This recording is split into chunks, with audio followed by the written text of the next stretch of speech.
Check. Test mic. 1, 2, 3. Sound check. Sound. Okay. Kumusta? Naririnig mo ba ako, Renz? Okay ba? Malinaw ba ang ating audio? Ayan. Okay, maraming salamat, Renz Steven Correa. Ayan. Kabalan, isang magandang umaga po sa inyong lahat. Welcome po sa panibagong edisyon ng CLTV 36 Newsstream.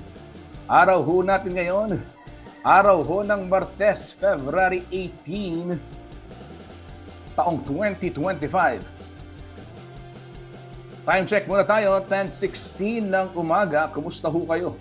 Welcome po sa CLTV 36 Newsstream. Samahan ho ninyo Kuyang Justin Dizon, ang CLTV 36 News Streamer, ha? At handa pong maghatid sa inyo ng balita habang kayo ay nagka-coffee break o di kaya naman nag-yoyosi break. Wag na, iwasan na, bawasan na po ang paninigarilyo. Parang si Kuyang Zernan San Juan, ayun, nagkita kami kahapon, ha? Kuyang Zernan, magaling ka, ha?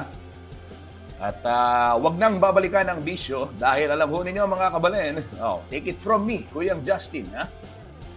Oo, yung sigarilyo, cause yan ng maraming sakit. Hypertension, unang-una na riyan. Ayan, oo. Kaya nga yung alta pressure natin, tumataas din, ano? Alta pressure na nga, eh. High blood na tumataas pa, kaya nga yung pressure natin tumataas din, ano? Kaya yan ho, mga kabalen, ha? Iwasan na yan. Buti na lang ako nakapag-quit na sa sigarilyo. Oo, yung e-cigarette, parehas lang daw yan. Unti-hunti, sana. Ito mga kabalen, ha? Kaya kayo mga kabalen, yan, Kuyang Zernan, get well soon. Ito ho, simulan na ho natin ang ating balitaan. Makibahagi ho kayo sa discussion dito sa ating comment section. Kung may mga nais kayong ipakamusta, nais ipanawagan, di kaya? O di nais namang pabulaga, pwede rin, ano, mga kabalen, ayan. Pwede ho yan, makibahagi sa talakayan, magkwentuhan ho tayo dito sa ating, sa ating programa. At samahan niyo ho ako sa loob ng isang oras ng pagpapalitan at pagbibigay ng makatotohanang balita, balitang mapagkakatiwalaan, balitang mapakikinabangan. Yan ho ang pangako ng CLTV 36 sa inyo. At yan ho ang hatid namin sa inyo. Ayan. Ito ho mga kabalen, simulan natin ang ating paghahatid ng impormasyon. Silipin muna ho natin ang lagay ng trapiko sa ilang bahagi ng North Luzon Expressway. Real-time traffic monitoring muna tayo via NLEX Corporation. Narito ho ang sitwasyon mga kabalen.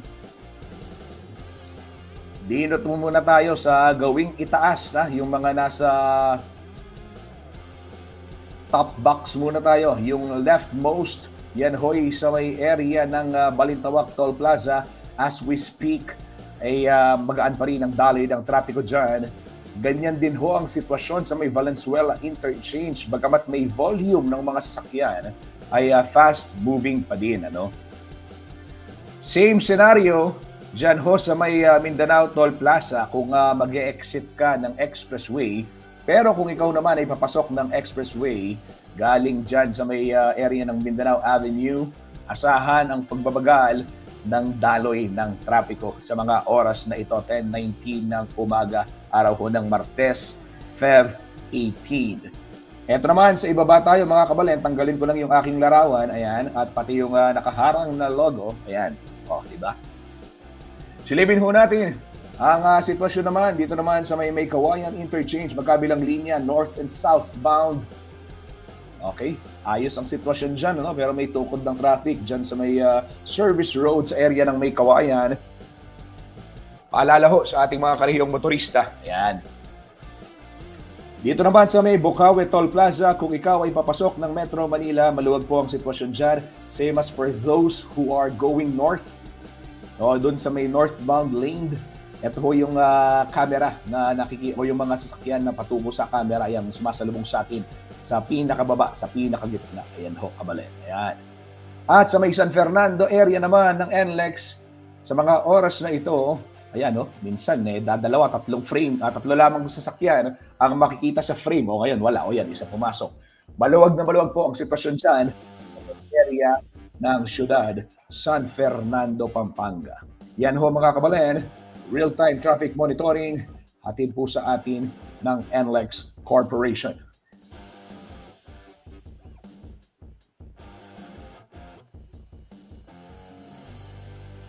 Alamin naman ho natin ang magiging lagay ng panahon ngayon pong araw dahil ito pagbukas ko sa aking news briefing ito no. Merong amihan, shear line, intertropical convergence zone ang pwede hong makaapekto sa atin sa Pilipinas ano. Pero alamin natin saan ba? Ito, 4 na weather system din ang binabantayan na siya na bang magdadala ng pag-ulan dahil po dyan sa mga weather system na yan. At ito, importanteng malaman natin ano ba yung mga ulat panahon o ano yung latest. Uulanin ba? Apektado ba yung lalawigang Pampanga at yung the rest of Central Luzon? Alamin ho natin yan mula sa Weather Bureau Pag-asa.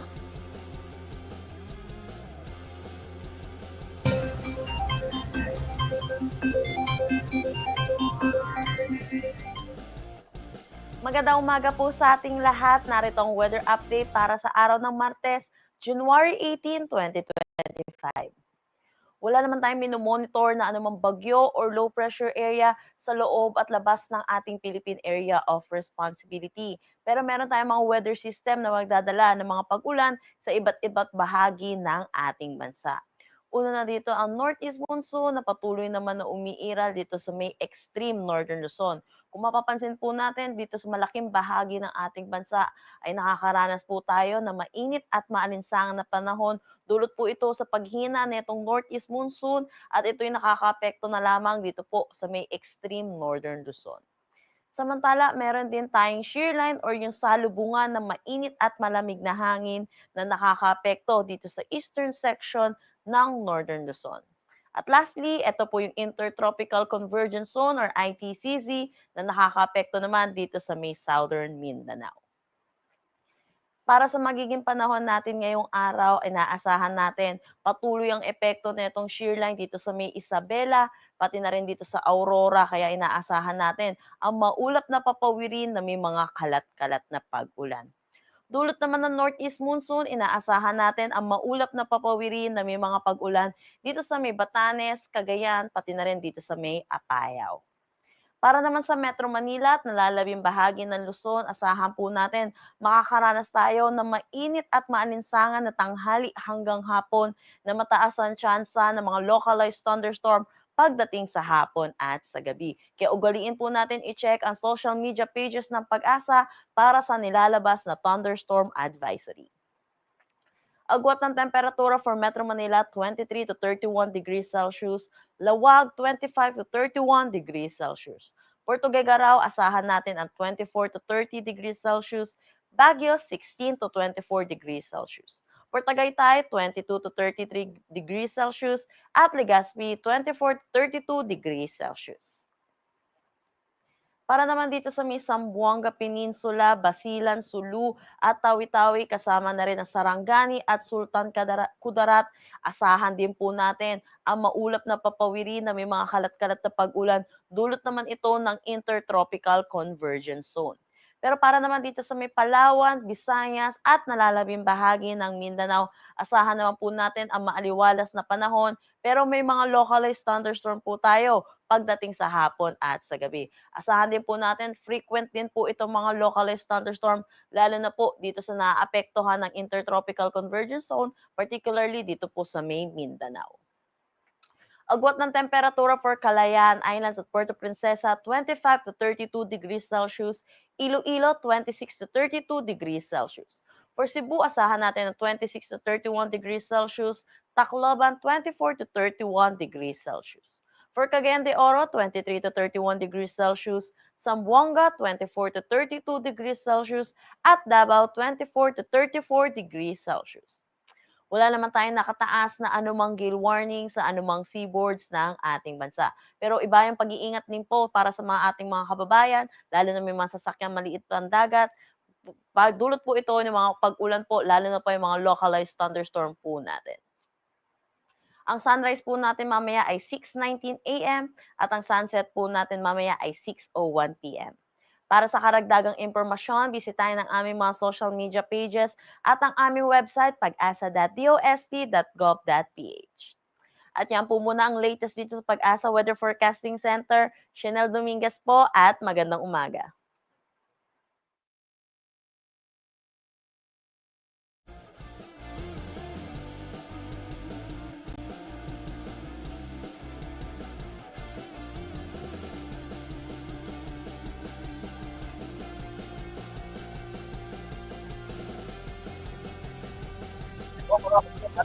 Itong latest update, weather update mula ho sa Pag-asa at manatili ho tayong informed upang sa gayon we would know what to do, ika nga tayo ba'y maglalaba, magsasampay, baka naman magsampay ka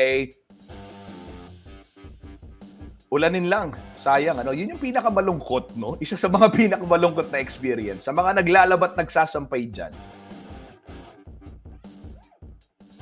Sabihin nyo nga kung kayo ay nakaka-relate kay Kuyang Justin, Oo. Di ba? Naglaba ka na.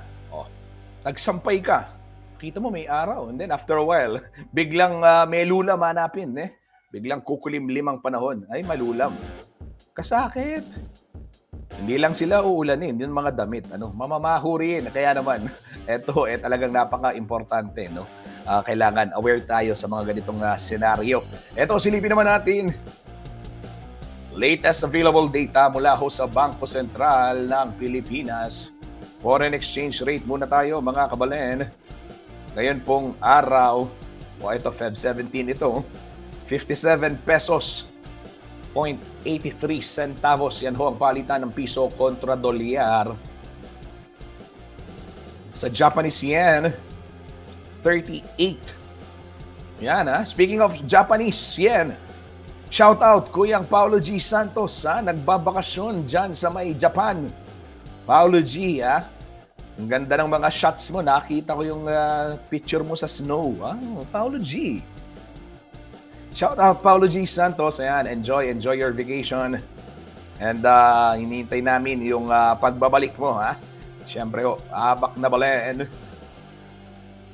Yan ho, mga kabalen. Paulo G. Nagbabakasyon. Ayan, balikan natin yung ibang mga palitan. UK pound 72.89, Hong Kong dollar 7 pesos 43 centavos, Saudi Riyal 15 pesos 43 centimo, Dirham 15 pesos 76 o 15 pesos 76 and Euro 60 pesos 71 centavos, Korean won 40 centavos, Chinese yuan 7 pesos 97 centimo. Yan ho ang palitan, foreign exchange rate mula ho sa Bangko Sentral ng Pilipinas. Etong may mga kabataan ngayon hindi na naiintindihan yung yung mga 7 pesos, ayan, Actually hindi nga kabataan, may mga meme ako nakikita sa Facebook, 'di ba? Yung kunwari, magkano po? Tapos sasabihin, 37 lang. Tapos ikaw na hindi mo alam kung ano yung 37. So, nanginginig-ginig ka na, so hindi mo alam ano bibigay mong bill, 'di ba? 37. Yan, mga kabalen. Ito ay Spanish, nung isang araw, flex lang ni Kuyang Justin since nagkukwentuhan tayo tungkol sa lengguwahe. Nakilala ko ang isang Espanyol na si Pepe sa isang Vietnamese coffee shop dito sa Angeles City habang siya ay nagbebenta ng samosa na Indian food, di ba? Yan, shout out kay Pepe. Pepe, ¿cómo estás, mi amigo? Ayan, at kami nakapag-usap at nagulat itong aking mga kaibigan at aking may bahay na kaya ko palang makipag-converse in Spanish, di ba? Conversational Spanish pala ang meron ako. Sobrang Latina. Sabi nga nila, ayan, di ba? Sabi ko sa kanya, ¿cómo estás, mi amigo Pepe? Eto, mga kabalen, Oh, kayo ba marunong din ng ibang wika? Ayan, no? Di ba? It pays, no? To know other language, ano? Kung lalo na itamong Kapampangan, automatic trilingual tamo. Oh, biasa tang Managalog, Tagalog is one language. Biasa tang Kapampangan, metong yatong language ito. And then we also know how to speak in English. So we have 3 languages na already, di ba? Kung ganun, bentahin na ho yun, ano? Trilingual tayo agad, di ba? So napakahalaga na i-practice natin. Manyalita tamong Kapampangan. Importante ho yan, ano, mga kabalit. Para sa gayon, hindi natin nakakalimutan at may tulong yan sa ating brain cells, sa brain power. Kung alam niyo, may pag-aaral dyan yung UN na mas mabilis ang UNESCO. Mas mabilis para ho sa kabataan yung ma-develop yung kanilang critical thinking. Ano? Kung sila nagsasalita na kanilang native tongue, yung karelang amanong siswan. Yan. Tala po Tagalugan din kay katamong anak. Okay, kanako, nasuko mo naman, Kapampangan niya. Di ba? Sige ho, kabalen, pakibaluwanta naman. Alamin ho natin yung ibang sitwasyon o yung ibang mga balita, ano? Dito ho sa ilang bahagi ng lalawigang Kapampangan at kumuna itong weather update ng Pag-asa. Ito ho, power interruption muna tayo. Mga anunsyo hinggil sa power interruption. Diyan ho sa may Candaba, Pampanga, Barangay San Agustin, Paralaya, Gulap, and Santo Rosario, hanggang alas 5 ng hapon ngayong araw, ala pong sulu, walang kuryente dahil sa line maintenance na gagawin ng Pelco 1. Same scenario rin sa Barangay Pasig, Dalan Bato, Dalan Laon, Talipapam, Tambak, 9 a.m. hanggang 5 p.m. today, wala hong kuryente.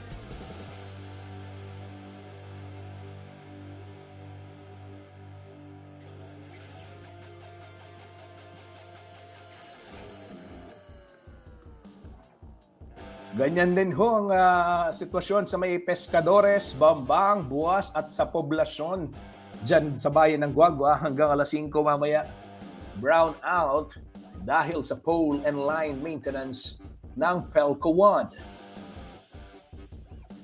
Dito naman sa Barangay Lanang, Mandasig, Pansinaw, nag-resume na yung power supply, but later at 4:30 until 5 in the afternoon, panibagong brown out ho yan to give way doon sa gagawing pole and line maintenance ng Pelco 1.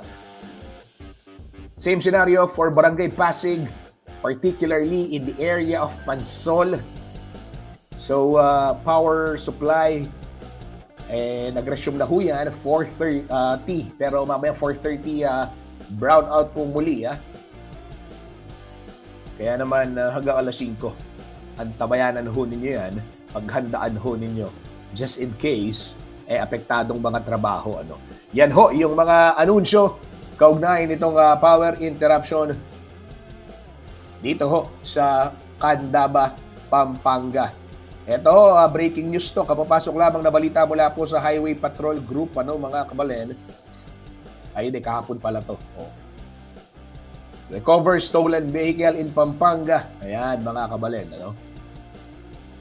Yung detalye ng balitang yan at marami pang balita dito ho sa Central Luzon ang aming ihahatid. Isang mabilis na patalastas lamang. Magbabalik po ang CLTV 36 News Stream.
Nagbabalik po ang CLTV 36 News Stream. Ito ho mga kabalen. Sound check muna tayo. Sound check muna tayo. Malinaw, malinaw. Okay, sige, pwede. Tuloy tayo sa ating balitaan. Eto, meron tayong balita mula ho dito sa Facebook page ng CLTV 36. Eto, silipin natin. Update mula sa NASA. Eto, kakaibang balita to mga kabalen. Anong meron? Eto ho, rare alignment o planetary alignment. Mararanasan ho yan ngayong Pebrero. Masasaksihan ho natin yan. Ayan. Ano ba yung detalye? Eto, basahin ko mga kabalen ha. Isang planetary alignment o parada ng mga planeta sa kalawakan ang nakatakdang masaksihan ng buong mundo ngayon pong Pebrero. Mula ho Feb 21 to 28, makikita na buong magkakahanay sa kalangitan tuwing gabi ang mga planetang Saturn, Neptune, Venus, Uranus, Jupiter at Mars. Ang Mercury ay buo lamang na makikita sa langit sa huling araw. Gayunpaman, hindi lahat ng nasabing planeta ay maaring makita gamit lamang ang mga mata. Tulad ng Neptune at Uranus na kinakailangan gamitan ho ng binoculars o telescope upang masaksihan. Ayon ho sa National Aeronautics and Space Administration o NASA, regular na kaganapan ang pag-align ng 4 o 5 planeta, ngunit rare na maituturing kung aabot sa 6 o 7 ang NASA Planetary Parade. Nagaganap ho ang ganitong pangyayari sa solar system dahil ang mga planeta ay umiikot sa araw sa isang flat disk-shaped plane. Base na rin sa impormasyon mula ho sa NASA. Yan ho'y ulat sa atin ni CLTV 36 News intern Francesca Perez.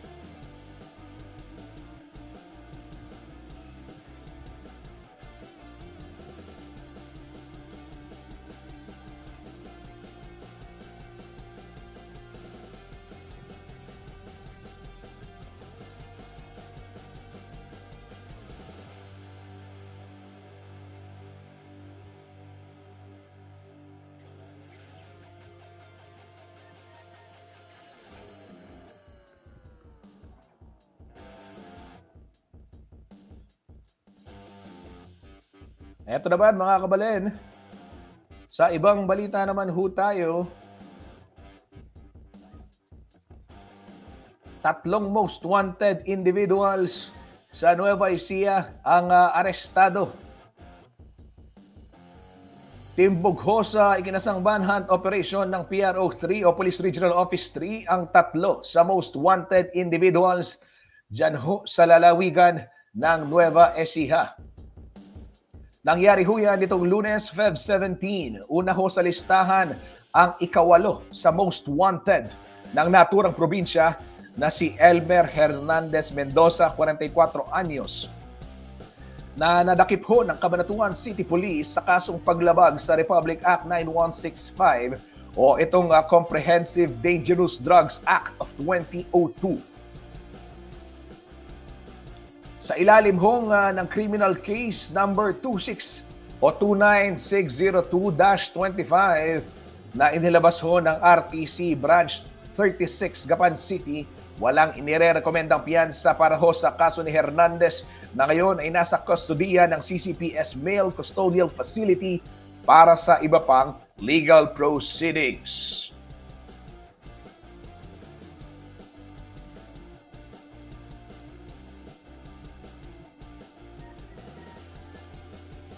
Samantala, kasalukuyan man pong nakadetain sa Gimba Municipal Police Station ang number 1 at number 2 sa PRO3, Regional Most Wanted Person, na sina Jeric Pagaling Saragosa.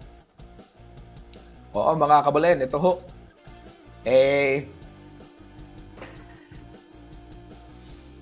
years old at si Jade Adrian Ventura, 19 years old, makarang maaresto po ng Gimba MPS.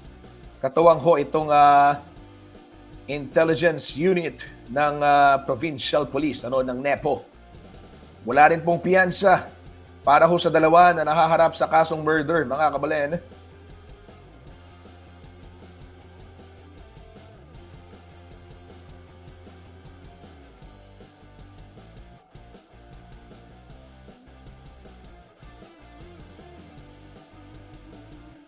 Yan ho ang latest na balita mula naman sa lalawigan ng Nueva Ecija.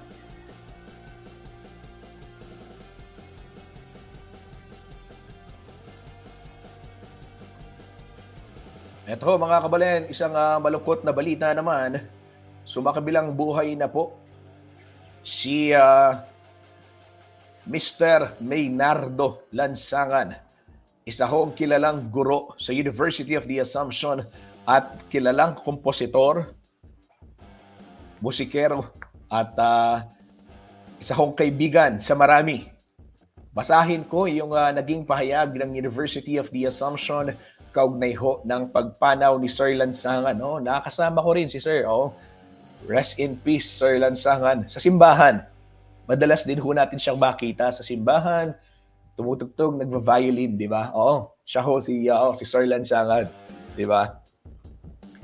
Sabi po ng UA, basahin ko, may perpetual light guide you through as you journey back to our Creator, Sir May. It is with great sadness that we announce. Napalit na pa yung music, ha?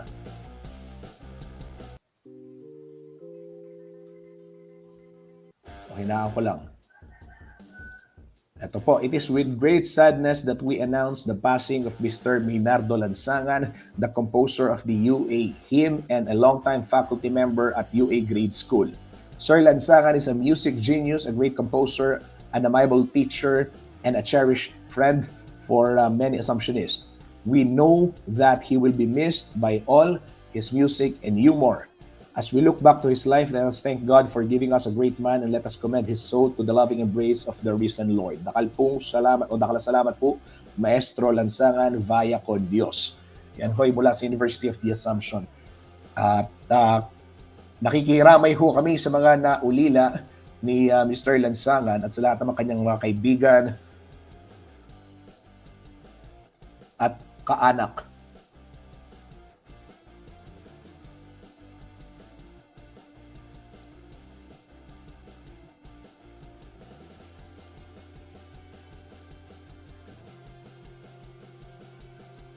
Eto mga kabalen, ilabas ko din etong anunsyo ni Governor Dennis Delta Pineda.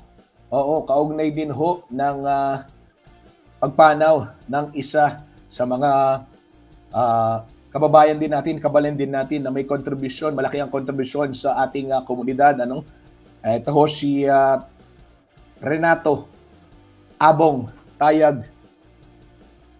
Ito ho yung pahayag po ni Governor Delta. Nakikidalamhati po ako sa mga kapamilya, kaibigan, kasama at katrabaho ni Tatang Abong o si Renato Suarez Tayag Jr. na pinanganak ho noong May 29, 1948 at pumanaw ngayong Feb 18, 2025. Siya po ay panganak sa 12 anak ni Renato Catox Deirit Tayag Sr. at Adoracion Suarez. Naulila po ni Tatang Abong si Aching Corito Ocampo at 4 nilang anak. Nakikiramay din po ako sa Upsilon Sigma Phi, ang kapatiran na kinabibilangan ni Tatang Abong na ginawaran ng Upsilon Noble and Outstanding. Uno, nakikiramay din ako sa mga kapatid ng Aita sa Sapang Bato na nakatuwang ni Tatang Abong kasamang araw at si Mayor Pogi Lasatin sa pagpapalago ng kagubatan para sa watershed ng Angeles City. Dakal pong salamat Tatang Abong, King Inampang yung Biye, King Balen at Kalikasan. Yan po ang pahayag ni Governor Dennis Delta Pineda kaugnay ho ng pagpanaw ni Tatang Abong Tayag. Opo. Renato Abong o Tayag Jr. Yes, mga kabalen. Yan po yung anunsyo at pakikiramay din ho sa lahat ng mga kaanak, kapamilya, kaibigan mula ho sa CLTV 36 sa mga kaanak ho at kapamilya, kaibigan nitong si Abong Tayag. Tuloy-tuloy ho tayo sa ating pagbabalita. Ito kabalen. Announce ko lamang, pakita ko lang. Water interruption schedule dito ho sa may Doña Anastasia, Metro Clark, Executive Village at Camachiles, Mother Barrio. Diyan ho sa may Mabalacat City, Pampanga. Tonight at 9 p.m. until tomorrow 5 in the morning. Asahan ho yung water supply interruption dyan dahil sa flushing activity na gagawin ng Prime Water.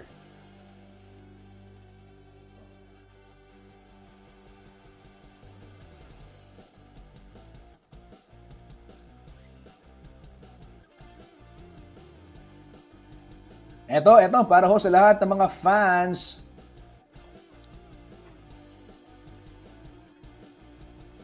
Para ho sa lahat ng mga Blues.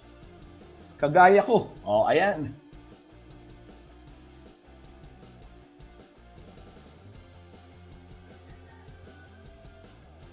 Ito ho yung line-up ng Aurora Music Festival na gaganapin sa Clark Global City, Pampanga sa darating na May 3 and May 4.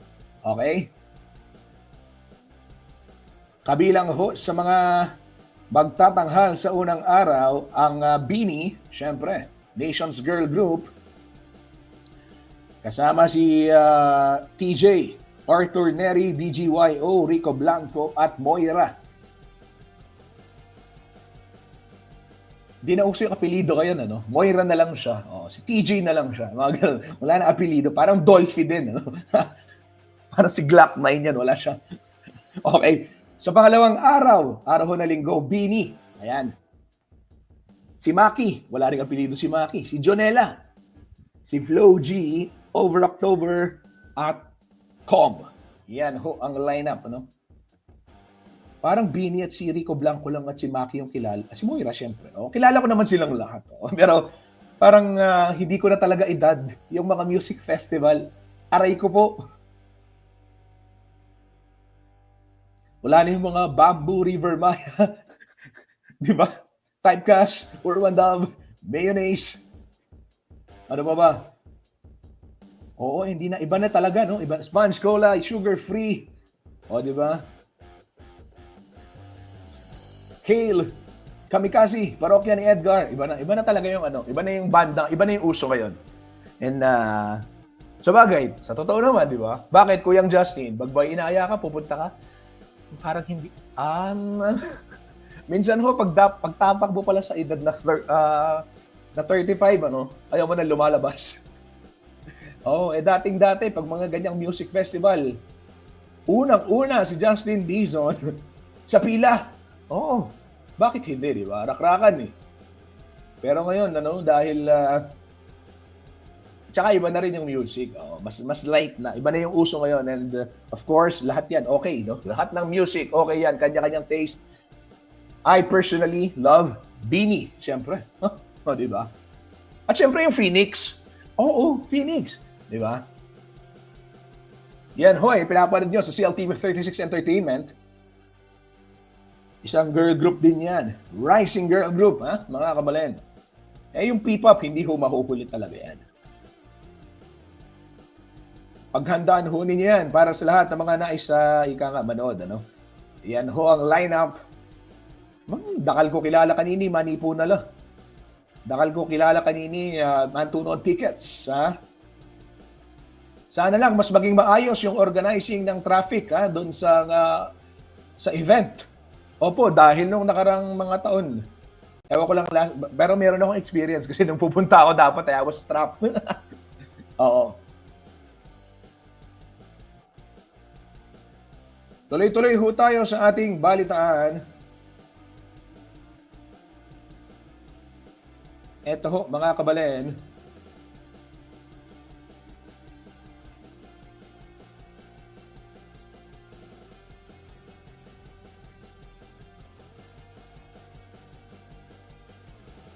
Eto, paunawa ho sa lahat ng mga motoristang nagdaraan dyan sa may Alasas. Okay? Okay, tayong Gulot Pilar Village. Wow. Stuya.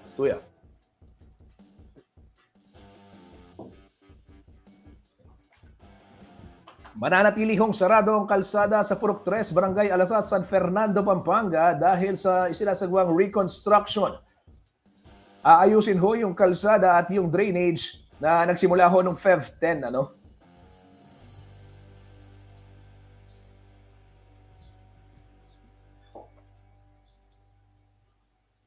Ito ho yung update ngayon as of Feb 17.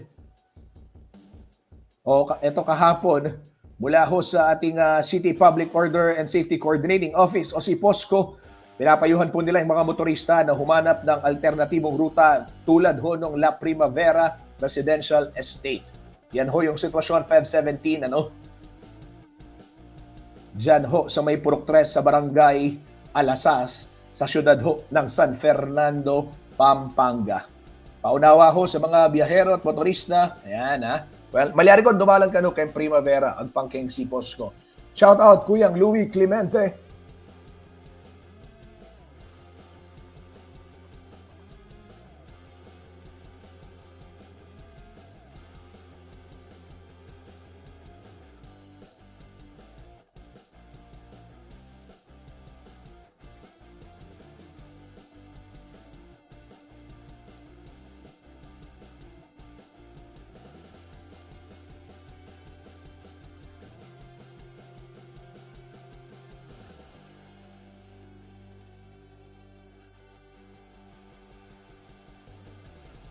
Ito mga kabalen, silipin ho natin, balita pa rin sa syudad ho ng San Fernando, Pampanga kung saan nakatakda pong itayo itong 1 billion peso real estate project. Okay, panoorin ho natin kung saan itong bagong investment na daw, pagkalaki-laking investment. Narito po ang ulat.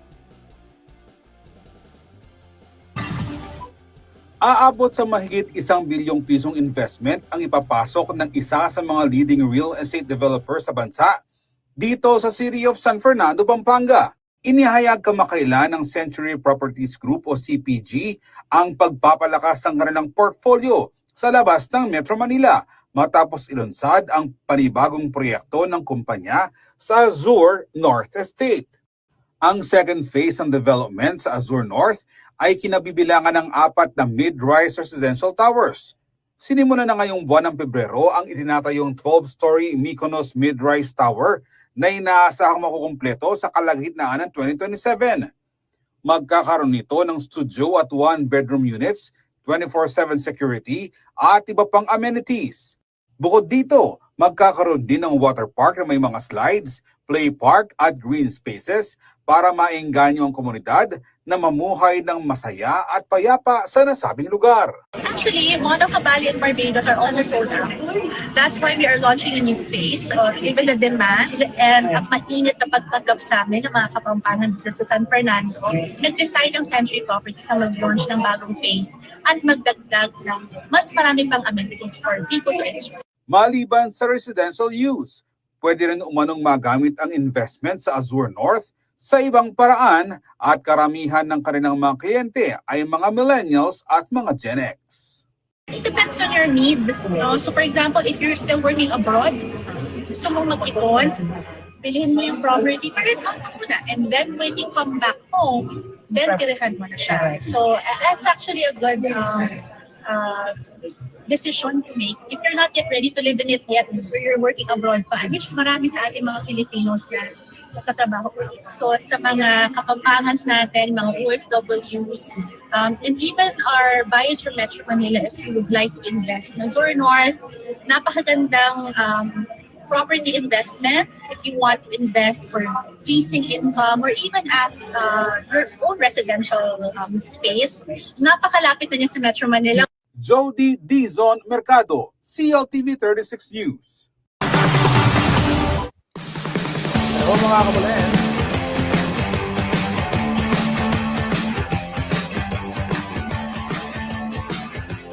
Ang latest update dyan sa may San Fernando, yung 1 million peso investment.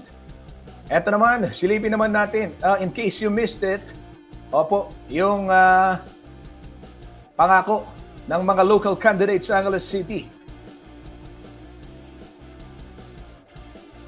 Sumumpa ho itong mga lokal na kandidato sa halalan sa Angeles City na pananatilihin po nilang malinis at payapa ang panahon ng kampanya at maging siyempre yung araw ho ng eleksyon, may pakiusap din sila sa kanilang supporters.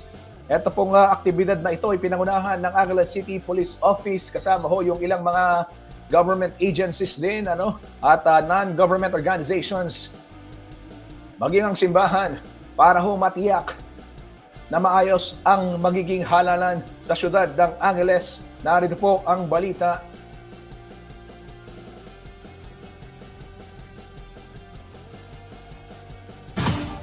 Pagpapalakas ng commitment para sa isang mapayapa at matapat na eleksyon.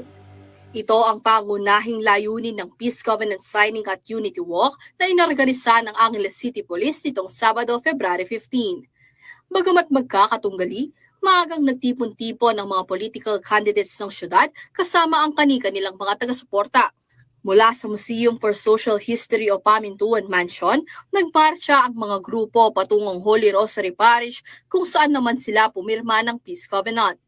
Ang aktibidad ay nabuo umano bilang parte ng kanilang commitment na masiguro ang katahimikan at kaayusan ng nalalapit na national and local elections sa Mayo ayon kay Acting City Director ng Angeles City Police na si Police Colonel Joselito Villarosa Jr. Napakalaking bagay po nito sapagkat dito natin mapapakita na ang lahat po ng mga kumakandidato ay nagkakaisa sa iisang layunin. Ang layunin ay iisa lamang, ang kapayapaan, ang maayos na kapayapaan, may integridad na eleksyon at sinisiguro ng bawat isa na magiging maayos po ang ating halalan.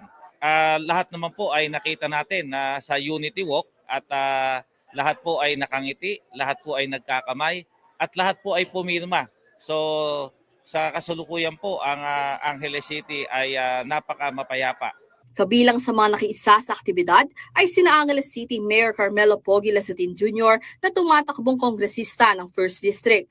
Ang kanyang kapatid at mayoral candidate na si 1st District Representative Carmelo John Lasatin II at ang makakaharap niya sa karera sa pagkaalkalde na si Retired General Oscar Albayalde. Binigyang diin naman ng mga mayoral candidates na mahalaga ang pagtutulungan at pagrerespeto sa kanilang kapwa Angelenyo para sa mas magandang kinabukasan sino man ang manalo sa kanilang dalawa. Matalo man, manalo tayo. Siyempre, this is our hometown.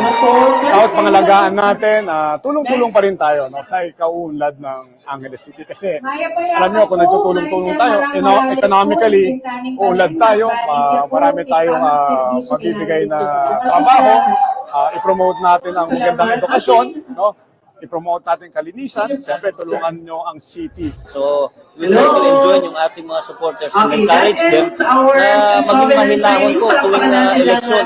Huwag po natin gawing personal ito.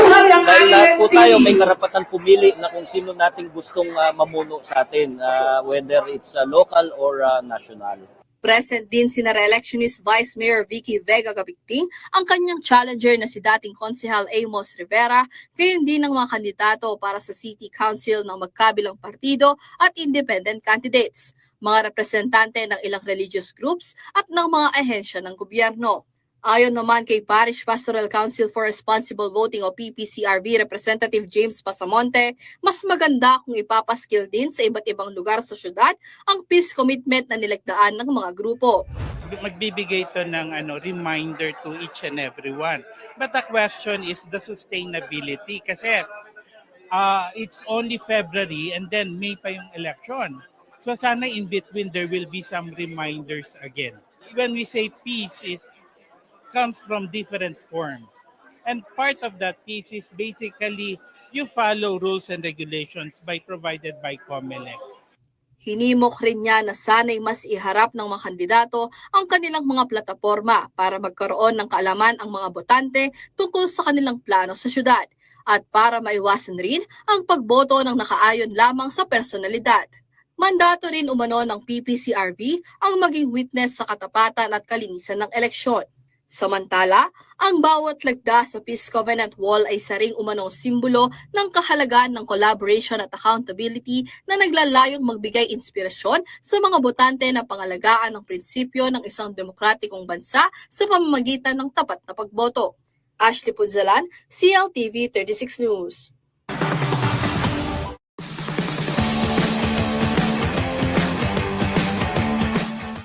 At yan ho mga kabalen, ang mga balitang inyong nasaksihan. Hatid sa